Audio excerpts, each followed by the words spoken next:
topic. Now, when you say the secret is in the heart, that has many levels of truth. Okay?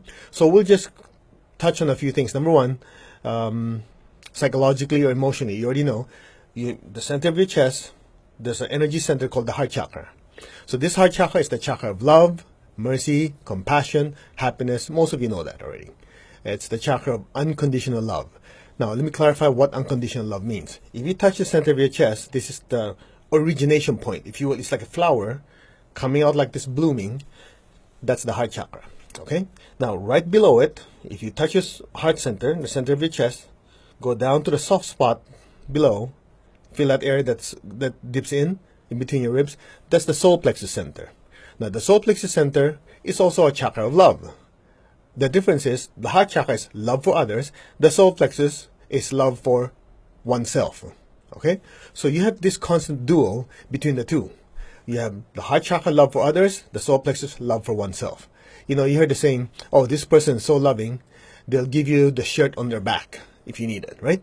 So that's when the heart chakra is very, very big, and you need, they'll give you the shirt on their back. If the solar plexus is much bigger, the love for oneself is much bigger than the love for others, you take somebody else's shirt. You see what I'm saying? So heart, solar plexus. Now, here's the interesting part. This is one of the secrets.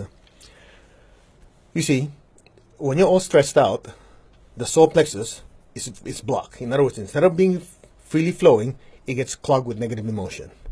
Then, you notice that sometimes when you start doing meditation or you start feeling a lot of love towards someone, you have this sensation, you go like this. Notice that? Or somebody's doing healing on you. You know, it's like stress, and suddenly you go, your shoulders drop. But one thing before that even happens, you notice your diaphragm drops. Like, you know why? The solar plexus chakra controls the diaphragm. When you're stressed out, it's spinning irregularly. So the prana, the energy coming in and out, it's not stable. Okay?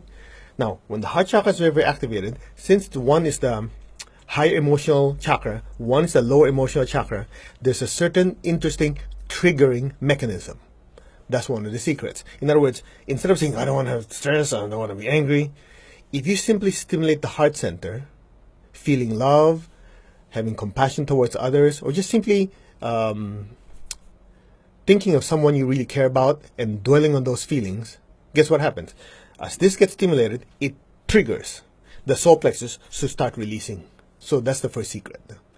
A lot of people don't realize that. They say, oh, hey, how come, I was taught to tap my thymus gland. Remember that? Some of you who are studying with other traditions say, tap your thymus gland so you have more inner peace, activate your immune system, and so on and so on. Because when you tap your thymus gland, which is in this area, it activates the heart. When it activates the heart, it triggers the solar plexus to go, release. Then how do you feel? All right? That's one part. Another part. You see, a lot of people, they don't realize that, when they have a relationship that didn't work out, they have heartache. Remember that before? Heartache. The interesting part is, a heartache has absolutely nothing to do with your heart chakra. You see, the heart chakra loves someone regardless of any feedback that you get. In other words, I love you, period. It's not like I love you, just like in geometry. Remember in geometry, this angle is congruent to this angle if and only if, and you have certain conditions. The heart chakra says, I love you, that's that, period. Whether you love me or not, you return that favor, you show love, doesn't matter. I love you, period. It's unconditional. The solar plexus is the second part that says, I love you if you love me back, you pay for my bills, you take out the trash, you do all these things for me, then I love you.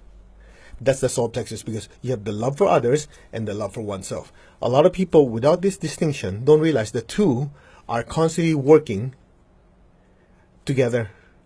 So, when you truly care about someone, you heard the saying, if you really love someone, you let them go. Or if you truly love someone, you want what's best for them, regardless of what happens to you. That's these two working. You really care for someone. The heart is so active, the solar plexus takes a back seat. That's why, if you notice when you're angry with someone, or let's say somebody doesn't treat you right, when you cross your arms and compress on the solar plexus area, you notice those feelings of wanting to have that reciprocation of love shuts down. It's just like, how come this person is not reciprocating my love, it's not reciprocating respect towards me. You don't care. You know why? The love for oneself is temporarily, keyword is temporarily muted. Okay? Of course, that's not a solution, because you do that enough times, at some point it builds up, it explodes. So the key is this, to really put this thing together. The first part is understanding. When I love this person, like you like an infant, right? You have an infant, you have a baby. You love the baby regardless of how much it poops, it pees, right? The diaper is getting dirty, you don't care, because the love is unconditional. Clear? All right, next one. Prosperity. You know, in the book, Spiritual Essence of Man and the Chakras, I'm not going to show you that, it takes too much time. One of the things Master Cho is saying that the heart center is a chakra of prosperity. All right? We know the basic, the one, the tailbone, is also chakra prosperity, but these two are connected. Let's start with this one. So the heart chakra is the chakra of prosperity because it's a chakra of generosity, caringness, compassion. Right?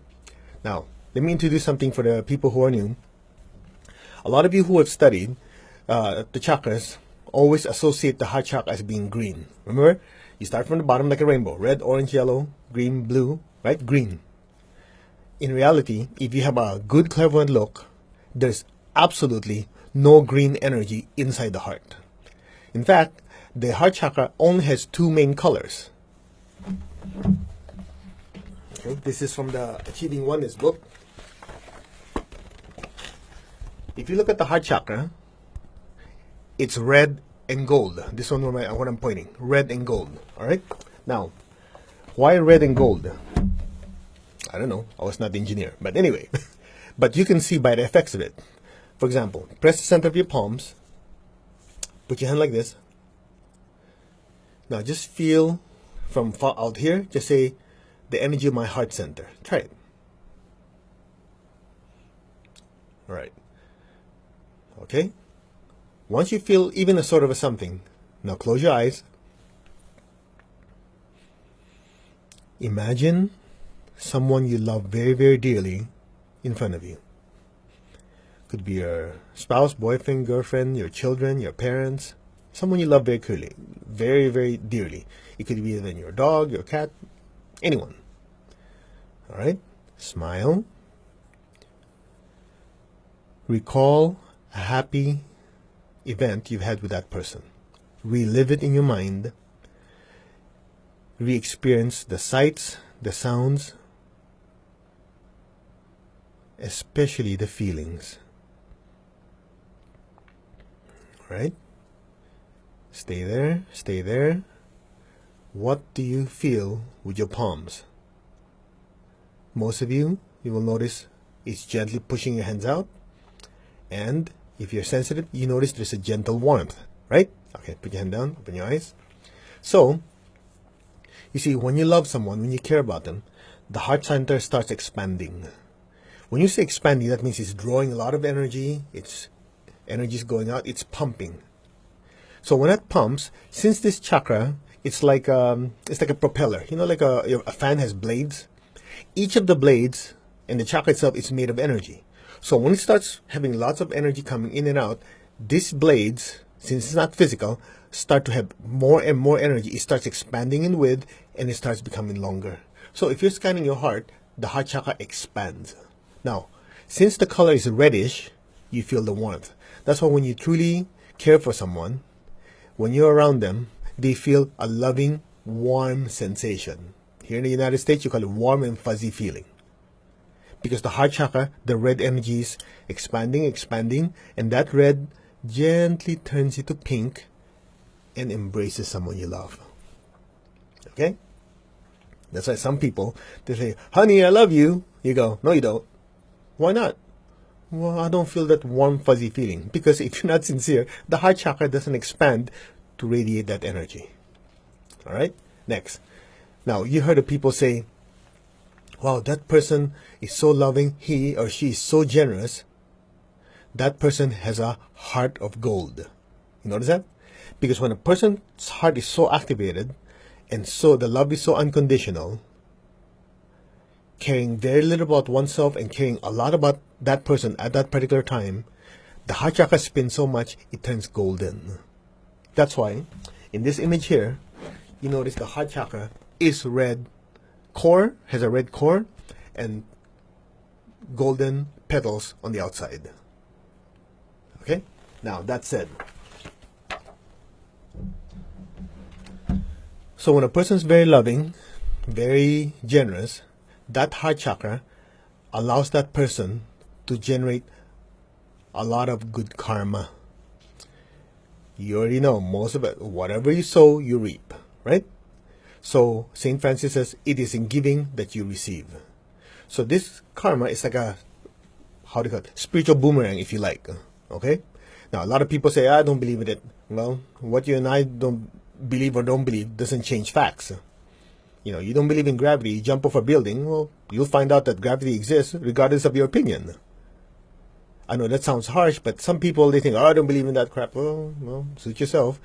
By not believing, understanding, you cannot harness. If you understand it, you can harness it, and from harnessing it, you can use it to your advantage. So, essentially, this heart chakra is the chakra of love, generosity, and as you're very generous in your love, in your ideas, in giving resources, the boomerang effect comes back. Guess what? It manifests as prosperity or abundance. That's why the heart chakra is the chakra of abundance and prosperity. Some people, they work very, very hard to be prosperous, right? Sure hard work, basic chakra. It does work. And I remember one time I was talking to Master Cho in the car. I said, Master, what is a way to become more prosperous? He says there are many ways to prosperity. One of the ways to do it, and probably one of the easiest ones, is through the heart chakra. By being generous, guess what happens? You plant good seeds. These seeds will grow. There's a multiplying effect. It comes back to you. So let's make it simple. A lot of people says, oh, nobody loves me. Nobody likes me. When was the last time you projected love and kindness and took the time to help other people? If you don't plant any seeds of love, you're not entitled to harvest them. In fact, there's something even more ridiculous. Some of us, a lot of us went through this without thinking about it. There's someone you want them to love you. Okay? But because of maybe a past history with that person, you keep projecting negative thoughts at this person. You go, oh, this jerk, I do everything for him or for her. I can't believe they don't even show love and compassion. They don't show some appreciation. They don't appreciate what I do for them. All right, you say, well, that's understandable, but look at it this way. Think of it as far as energy is concerned. You're expecting them to share loving energy towards you, right? Oh, you want them to be lovey-dovey, to be caring, and all these things. But when you talk to them, you don't say things kindly, you always scream and yell. Or your thoughts are always like, yeah, that's good for nothing, blah, blah, blah. You project negative thoughts. So it's just like you're planting orange seeds and you're expecting apple tree to suddenly show up. It doesn't make sense. You expect that by dumping all this negative energy towards that person, suddenly that person will love you more. Defies logic, doesn't it? It's interesting that that's what Master Cho is explaining. A lot of people don't realize that we plant in the inner worlds with our thoughts and emotions. We don't realize that as you plant these thoughts in the inner world, these negative thoughts, you're harvesting that in the physical world with the way they treat you. So if you want to change the fruits, you change the seed.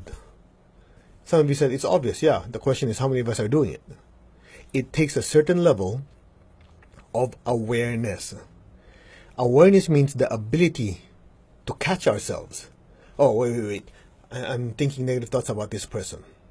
Okay, instead of that, I'm going to plant good seeds. I project love, kindness. They've hurt me before, but hey, who doesn't make mistakes? Everybody does. I had my share of screw-ups, so I forgive you. Let the past be the past. I project love, kindness, and joy and happiness to you. So every time a negative thought's about to come to you about this person, it's not justified, it's not needed, you just like to criticize, you just stop. Okay. I control my thoughts and my emotions. I project love and kindness to this person. It works. As you keep changing the seeds, you change the fruits. That's that. All right? Now, this is just a short lecture, so we can't really go too much into it. But I think if you go to the essence of it, you get the idea. It's just a matter of changing one small thing to get big results. Okay? Now, the next part of the secrets, actually it's not just one secret, the secrets of the heart, has to do with karma. We touched on it a little bit already. Remember, whatever seed you plant, you harvest. Now, inside the center of your chest, in your heart chakra, this is in many of the Massachusetts books. I'll just go to it very quickly. You have certain recorders, to record your voice, record your video, and so on and so on. We have things to record it, like a tape recorder, or who has a tape recorder anymore? Your computer, your cell phone. You have a camera to record video, right? Okay. In the center of your chest, I showed you that it's called a physical permanent seed. That's one of the deeper secrets. In other words, this is like a hard drive, if you will, that is read and write. Like when you have a computer, you can open a file, you read the contents, yes? And then, if you want to change some of the data, you can save it. Just imagine every physical action that we have, how we treat people, right? The good deeds, the not so good deeds, the crazy things we do, the good things we do, everything, it's actually recorded. The question is, where's that hard drive? That hard drive is in that particle. If this is your heart chakra, it's inside, it's like a little red dot. You have these laser pointers, this little red dot. Just imagine, if you could see it, it looks almost like that inside your chest. It's smaller than a grain of rice, yet it packs massive amounts of data. Now, I can go through it again in much detail. It'll take at least an hour. But if you take the classes or you read the book, the physical permanency, it spells it out. But let me just give you a little bit of a summary. Essentially, before the soul comes into the world, who decides how healthy your body is when you're born, when your body's born? Who decides, are you going to be born in a very prosperous family in Beverly Hills, or in a very poor village in the middle of somewhere in the middle of nowhere in Africa? You get my point? It's like God did not roll the dice, says, oh, let me try. Whoop, too bad for you. Oh, lucky you. There must be some selection process. So in the deeper spiritual practices, spiritual teachings, it talks about the choices the soul makes. Other schools call it soul contracts. Anyway, the term is not important. The essence is a soul makes a choice based on data from the past. Okay, so we have to start somewhere. Chicken or egg? Let's just assume that the soul is going to come into the world, and that data is recorded in a little red light, a little hard drive, and that hard drive opens up our past. So the soul, based on this information, after consulting a great spiritual being, archangel, even higher, makes certain decisions on what spiritual debts it wants to pay off and what spiritual profits it wants to enjoy. Okay? Well, again, I apologize, but we're oversimplifying this. So based on that information, it is determined by us, the soul, the spiritual self, how healthy, how happy. It's like a starting point. Okay, now, some of you are saying, well, if that's the case, there is no free will then. Everything's decided. Hold on. So the spiritual self makes certain choices. It says, okay, in this lifetime of this many years, I plan to pay off this spiritual debt. I beat up someone before, might have some bad health the first few years, but I see that in that time, I will meet certain spiritual people, spiritual teachers. I will learn loving kindness. And because of that, I learn to be a doctor. I learn to be a healer, so on and so on. I pay off that spiritual debt. So it has a certain plan. You and I have a spiritual plan. Okay? So, when the egg gets fertilized, that little red hard drive, the one we're talking about, comes down into the womb of our mothers. And from there, the data is what angelic beings use to fabricate the chakras in the physical body, and so on and so on. All right? Again, I'm oversimplifying. Here's the interesting part of all. As we're in the physical body moving around, we make choices. Every choice that we make, good or bad, is recorded. It's like there's a running balance sheet, a running profit and loss statement, if you will, of the soul inside that little seed. And in there, guess what? If you have a debt and you do something good, you save somebody's life, it changes it. You do something dumb, you hurt someone, it changes. So at any given time, it's moving. So I'll share with you a very, very quick story. We share this in Advanced Pranic Healing and our Hatha Yoga. This is a story Master always uses. In the Philippines, there's this fantastic psychic or clairvoyant. According to the story, he has the ability to tell anyone the exact date they're going to die, or in essence, the soul leaving the body. So he told this person, said, look, I see you dead in 30 days. Why don't you go back to your hometown, take care of your land, your belongings, your possessions, your finances, so your children will be taken care of, because in 30 days, you're gone. Well, this person, knowing the track record of the clairvoyant, says, hey, we'll take care of that. Anyway, make a long story short, after 30 days, this guy is still alive. And somehow, I don't know the details of the story, but the clairvoyant and him met again. And they were talking. The clairvoyant was shocked. It's like, hey, you're still alive. You're supposed to be dead. So during the discussion, some things came up.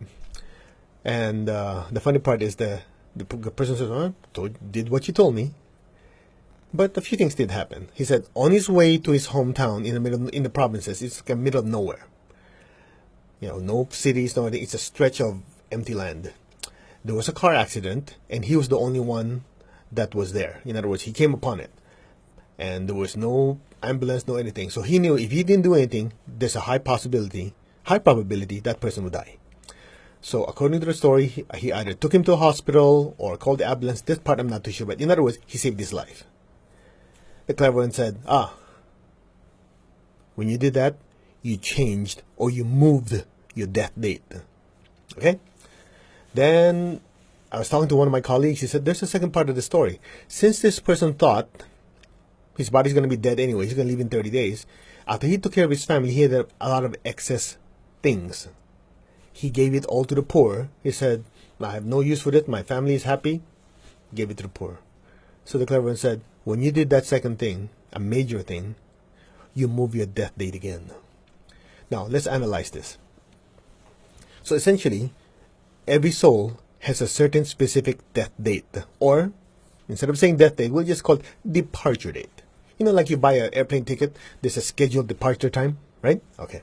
So that departure time is embedded in that red seed, that red light. So here's what happens. As we make choices every single day, we are constantly changing that data.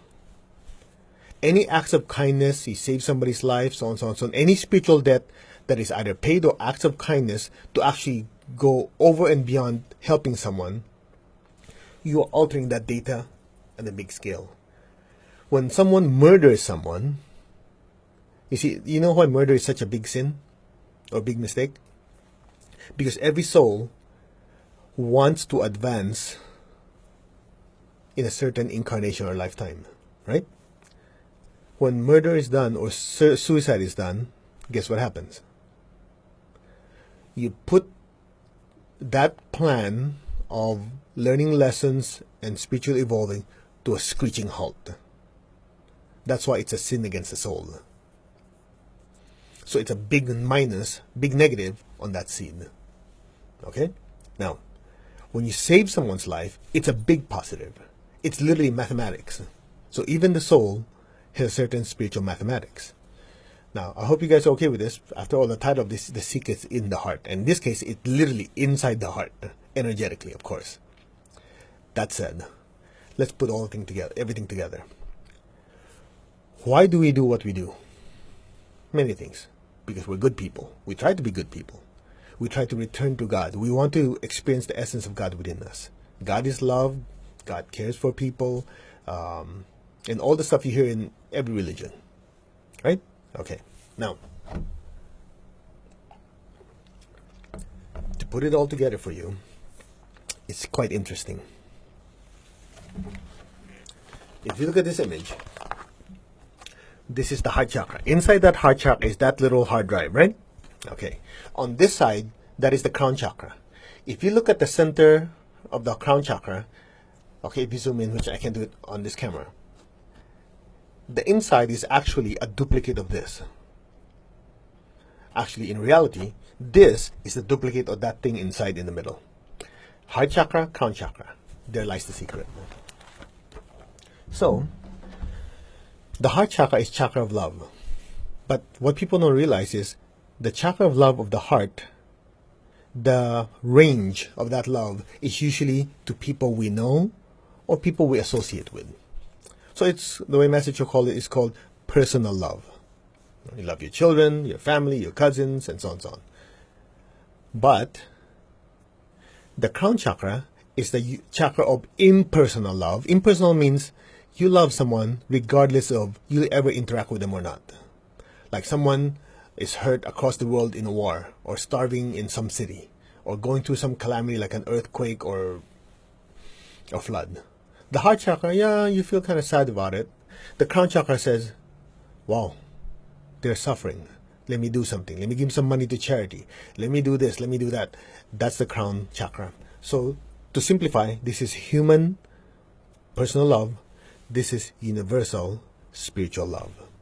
They're both love. One loves on a certain scale. One loves on a grander scale.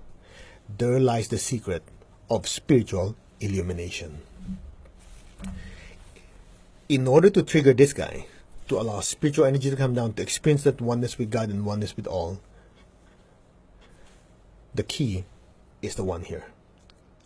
Without activating the heart, the crown center cannot be fully and substantially activated. In other words, you can chant mantras and all these things, you experience stillness and all that. Once that energy is consumed by the crown and the chakra becomes smaller again, you might have a little remnant of it, like, okay, I'm more still, I'm more quiet. But for long-term effect, if you want to keep the crown highly activated to experience that downpouring of spiritual energy, you have to first trigger this one. By showing love, mercy, and compassion to others, you keep this one highly activated to have that constant, the key word is constant, spiritual connection with awareness. That said, so if you put the whole thing together, when you do meditation, like what we're going to do, meditation, twin hearts, love, compassion towards the entire earth. When we do healing, when you give money to charity, when you help someone in need, you're triggering the heart, right? Now, watch. You trigger the heart, you trigger the crown, the divine energy comes down, right? When you're doing acts of compassion and love, that energy goes out towards these people, or the animals, or nature. So the pathway, the key word is pathway. The pathway that energy flows through. Okay? The pathway that energy flows through passes through that hard drive or that recorder, if you will. So as that energy keeps passing through it, and because what we're trying to do is acts of love, mercy, and compassion, guess what you're doing? You're constantly changing the data. Changing the data, changing the data, changing the data. Let's translate the word. Changing your karma. Remember, we came in with a certain balance sheet, right? Balance sheet. Maybe more karma credits, less negative karma, whatever. You have a certain proportion. But as we make certain changes in our life, make certain decisions, we are changing that data, that proportion. So when you use your heart and your crown, especially your heart doing lots of service, you trigger the crown. When that's triggered, you cannot help but try to be a good person. And when you're a good person, it's very difficult to watch somebody suffer without doing anything. And it is that doing anything, that's something, that's what you call service. And that service causes you to do certain things, think a certain way, feel a certain way. And the result of that is somebody benefits more than yourself. And that changes the proportion and the data in that seed. So you're literally changing your karma. That is the deeper secret. So, I remember I was talking to Master Cho about pranic healing. He said, I did not come up with these classes for the sake of classes. I didn't come up with teachings for the sake of teachings. I asked the question, what does humanity need? Does humanity need physical healing because of physical ailments and everything? Yeah, that's why he came up with pranic healing. Do people have psychological, emotional issues? Yes, that's why he came up with pranic psychotherapy. Do people need relationship healing? Yeah, that's why we have meditation, twin hearts. We have healing each other for, stress, anger, and so on, to improve relationship? Do people need spiritual connection, a sense of belongingness, a feeling of connecting to the universe? Yeah, that's why you have meditation between the hearts, and the higher meditations are Hatha Yoga. Do people need prosperity? Yeah, that's why he's Kri Shakti, Pranic Feng Shui, and so on and so on and so on. In other words, he looked at it, what is the need, and how can we service these people who have these needs? It's by using these ancient teachings, putting them in a certain order, a certain structure that is almost like a cookbook, so anyone can utilize these teachings to improve their lives. But the core of it is love and compassion. That's it. So I hope that in this short 37 minutes, that you've been at least able to get a better sense that love is not just, that kind of love. Love actually has to have arms and legs. Love has to be something that can make a difference in people's lives. Not just, I love you, yeah, sure, yeah, I love you, I like to hug you, and that's not finished. There has to be something that extends further than that. It's called service.